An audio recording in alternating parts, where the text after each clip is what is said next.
This is the second part of a two-part episode. If you haven't heard the previous episode, go ahead and listen to that now. I'll be right here when you get back. If you're all caught up, or you don't care if you skip around, then you should know that Kings of the Universe is a fantasy anthology podcast and may contain material not suitable for all audiences, so listener discretion is advised. Sargon, king of Akkad, overseer of Anana, king of Kish, anointed of Anu, king of the land, governor of Enlil. He defeated the city of Uruk and tore down its walls. In the battle of Uruk he won, and took Lugal Zagazi, king of Uruk, in the course of battle, and led him in a collar to the gate of Enlil. The crowd of people stood. A loud murmur of excitement and worry filled the courtyard of the ziggurat. Amongst the throngs of people, a woman dressed in a hooded cloak effortlessly moved between commoners and nobility alike. Her steely eyes fixed upon the group of people standing on the next tier. She managed to find a place in front of the audience. No one seemed to pay her any notice. It was by the grace of the gods that she had returned home as quickly as she had. For all of her father's faults, he knew that having an ambassador was the wisest choice. No woman has ever been given this opportunity. Use it wisely, my daughter. She clenched her hands into fists when she saw King Zakar led by a wooden collar. The man leading him wore the royal vestments, a leopard-skin skirt, the polished lapis lazuli beads, and his black hair was pulled into the knot of the royals.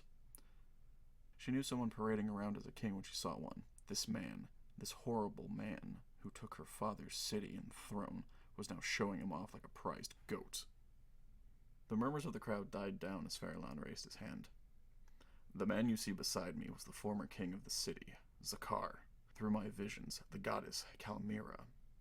I learned that he had fallen out of favor with the divine, and that the time of a new ruler was upon the city. He motioned to his side.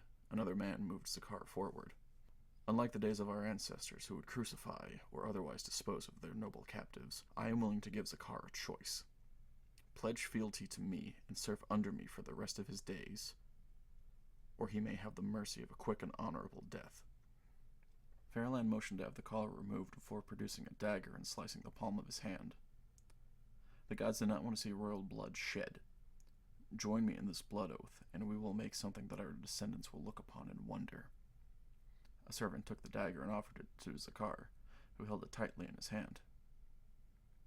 If I do this, will I have peace and keep my life? Feralan nodded slowly. On my word as your king, you will have peace and keep your life. Zakar studied Feralan for a few moments before the dagger bit against his hand. Then let us make this pact now. I vow that I will never raise arms against you, but you will have my spear until my dying breath. The two clasped hands, their blood mixing. They stood for a few moments looking at each other, hoping that the other would break their grip first. Zakar was the first to let go, and Feralan turned to address the crowd again. The woman had stopped listening after Zakar had sworn an oath to the usurper. She blended back into the crowd, disgusted that a man as revered as Zakar would buckle under an insurrection. She knew that if this new king, if he could be so called, discovered that Zakar had a daughter, he would no doubt push for a marriage alliance to further seal the bond between them. She couldn't, she wouldn't allow that to happen. She would not be a pawn in this usurper's dynastic machinations. She'd kill him first. Feralan sighed as he sat down at the foot of his mud-baked bread, grateful that Zakar had agreed to his alliance, and even more grateful to Talvin's words, which helped him remember what Kalmira had told him. Zakar would live. He would be a servant until the end of his days, but he'd be alive. He laid back on the downed, feathered mattress, his eyes fluttering as he tried to stay awake. Now's not the time for sleep, he told himself. There is much work to be done. I still need my own city to act as my capital. But how could I get the resources for it? I suppose I could ask for help from Samanthian, but that may show me as a weak ruler. He groaned, struggling to sit upright as his body conformed to the mattress, the pressures of kingship already beginning to weigh on his shoulders. I suppose I could take the materials from the city to build a new one. No, that won't work. The city doesn't have an overabundance of resources. He felt something tug on the back of his mind. At first, he thought it was the presence of Kalmira again, but that didn't feel right. Whenever she did appear to him, it was mainly in his dreams. This felt more forceful, direct. This world could be yours. All you have to do is take it.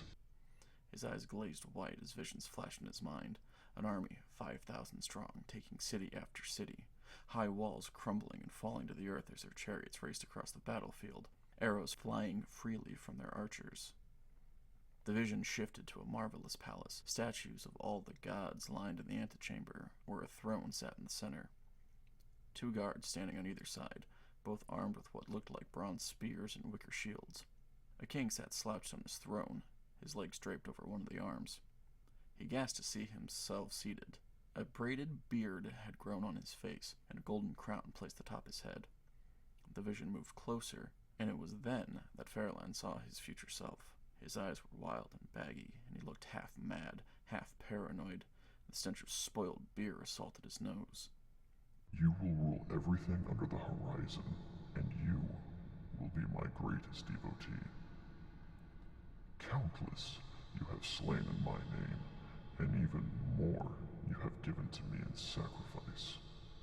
The old wound on his calf pulsated and ached, a black pus slowly oozing from it. All you have to do is serve me. Who are you? Feralan's breath was shallow, his nerves frayed, and an icy panic gripped him.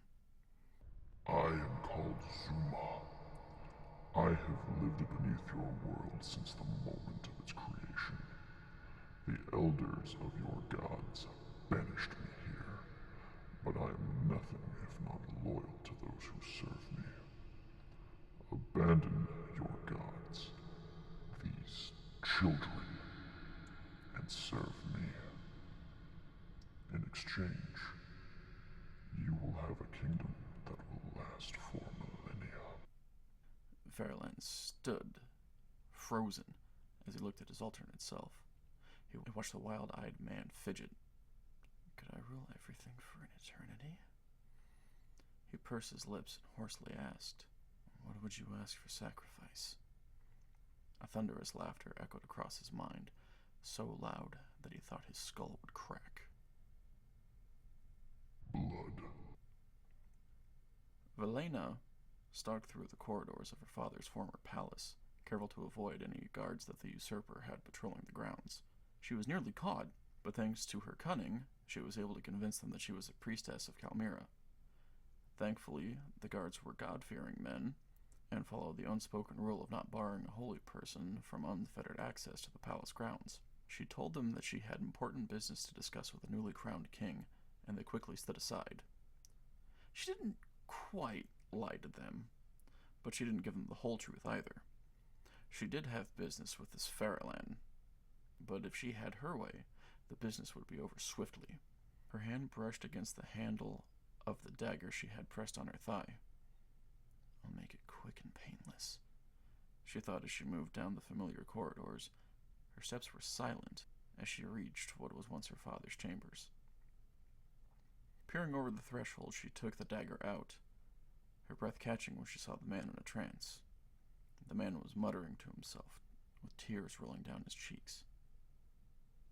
This isn't right, she thought as she moved closer to him, the dagger hanging loosely in her hand. It isn't, a voice told her. He's communicating with another entity. Velena jumped, the dagger clanging to the floor.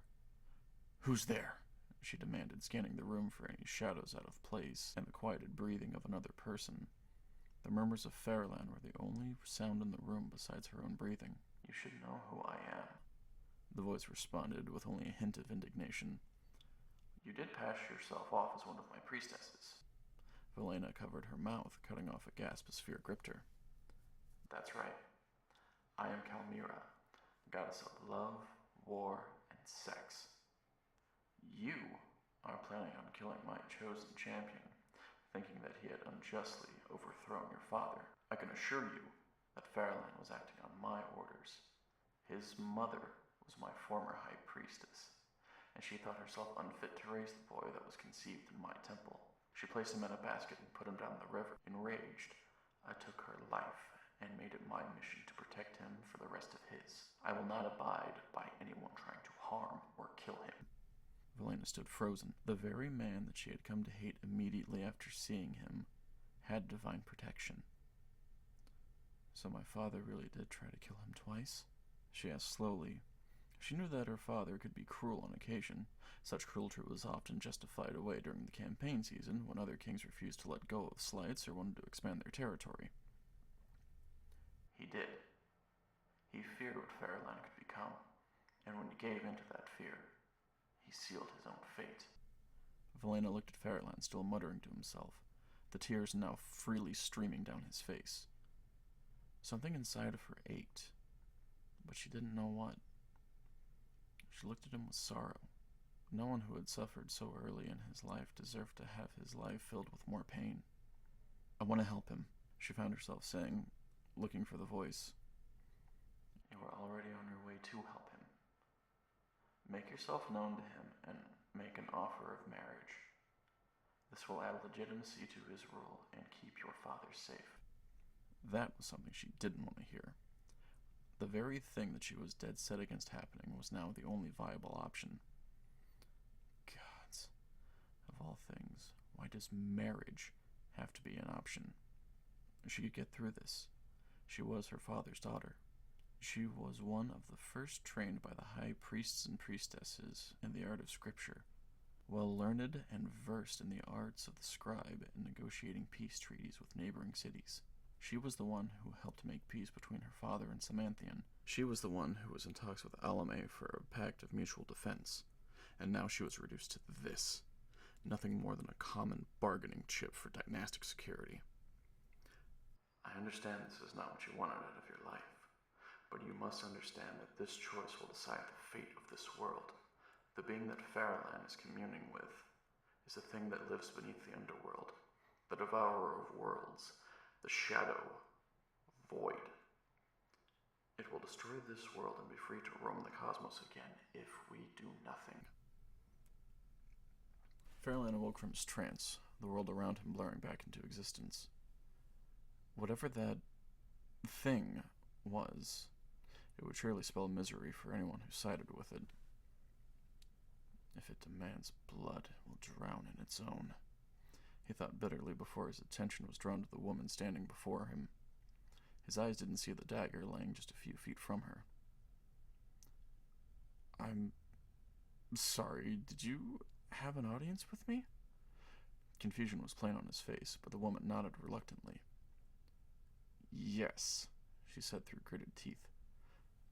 I'm the daughter of the former King Zakar, Valena, and I would like to formally propose a marriage. Her face flushed from embarrassment or shame. Feralan could not tell. Are you certain that this is what you would like to do? I don't blame you if you have animosity towards me. I did overthrow your father. Her fist clenched again, her knuckles turning white, but her voice was calm. I understand. But the goddess Calmira told me that our union would provide stability for the city, and I want nothing more than peace. Not the most romantic proposal, but I understand why she'd asked. Feralan thought, but he couldn't argue with her way of thinking. Very well. I will accept your proposal.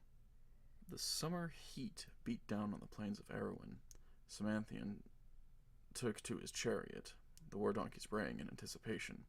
It had been 3 months since he had received word that Zakar had been deposed. Feralan had played his part well, just as Zulma had told him. Zakar was a weak king, proven even weaker when he was overthrown by a simple cupbearer. If a cupbearer can overthrow him, then I will have no trouble adding his city to my own. There was no point in holding back. He would give this upstart king a taste of what real power could do, and Zulma would have his offering of blood. He waited impatiently for his runner to return. He had sent the boy out a fortnight ago, and the boy was taking his time reporting back. He better have a good explanation for his delay, or I will flay him alive. Samanthian noticed a lone rider in the distance. The man sat awkwardly in his saddle, his upper body jostling uncontrollably as the ass carrying him sped closer to the army's camp. When the ass finally slowed to a trot, several men gasped in shock. The throat of the runner had been stabbed so many times that the tendons holding his head to his neck were beginning to fray. As the soldiers looked over the body for some kind of message, the last tendon snapped, and his head landed with a loud splat onto the ground, causing several of his men to vomit. "Sire, we found a message," Solier, one of his generals, called out, carrying a small tablet in his hands. "There will be no peace for those who serve Zulma." When Samanthian read the tablet, his heart dropped. So Feralan wished to test his mettle. That suited him just fine.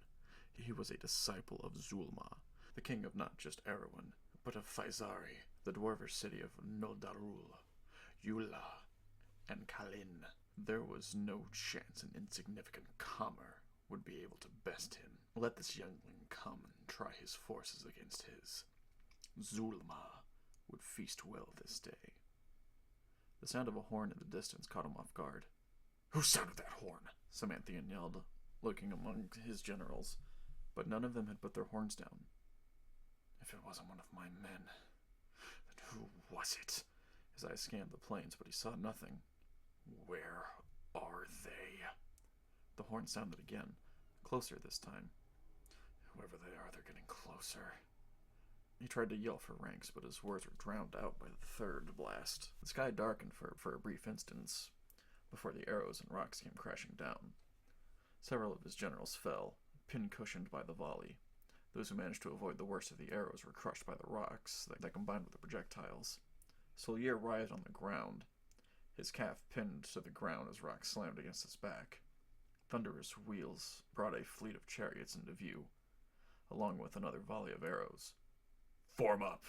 Samanthian yelled, jumping into his chariot, knocking an arrow.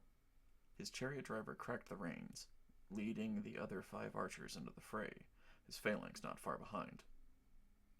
The clamor of footsteps, wheels crushing the earth, and men shouting filled Samanthian's ears. The only break in the commotion came whenever another volley of arrows flew across the field. More men fell from both sides this time. His chariot wheeled around to find another target. His driver turned too sharply, crashing into the side of some soldiers. Whose side they were on, he could not say. The chariot upended, reins snapped, and the donkeys pulling it soon found the points of spears.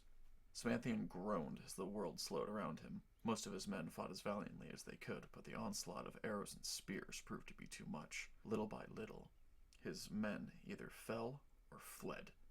The volley of arrows eventually slowed before stopping. He cursed his pact with Zulma, cursed the fact that he hadn't killed Feralan when he had the chance, and cursed whatever favor Feralan had with the gods. He tried to raise his voice, but the shadow that had covered him strangled what effort he had left. He stood in another chariot, his hands and head put in stocks. All around him, he heard the sounds of men and animals dying, some begging for mercy, only to have their cries replaced with the sickening sound of men drowning in their own blood. Samanthian had seen brutality before. He had given the order for total extermination, but it was how emotionless the victors were that made his skin crawl. "Where are you taking me? Who do you fight for?" His captors only looked forward, the chariot moving closer to his own city. "I don't understand." Panic began to set in. Why are we here?" He watched in disbelief as a section of his city wall fell. The cheering coming from the men outside of the walls was deafening. All of that work, all of that planning, for this. Samanthian lost what little of his will he had left as more sections of his city started to fall. When he reached the city gate, he had to be shoved off of the chariot and picked up off the ground. "I'm pleased that you didn't kill him," he snapped out of his self-pity. "Feralan." He growled, trying to make a move against the usurper, but the butt of a spear against the back of his knee brought him low again. Yes, Samanthian, now your city and kingdom will know the full extent of your crimes.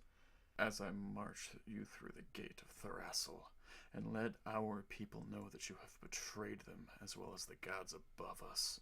Feralan looked at the two men beside the captive king and nodded. The sounds of walls crashing was deafening by the sound of copper horns playing in the processional march. He appointed two of his soldiers to act as heralds before himself, and Samanthian made the long, winding walk to his former palace. The heralds cried, "See now, King Samanthian, overthrown for his wickedness. Feralan, king of the land and overseer of Kalmyra, has taken hold of this mighty city and torn down its walls. All who reside here will be under his protection. By the grace of Kalmyra, long live Feralan." The pair walked through the streets.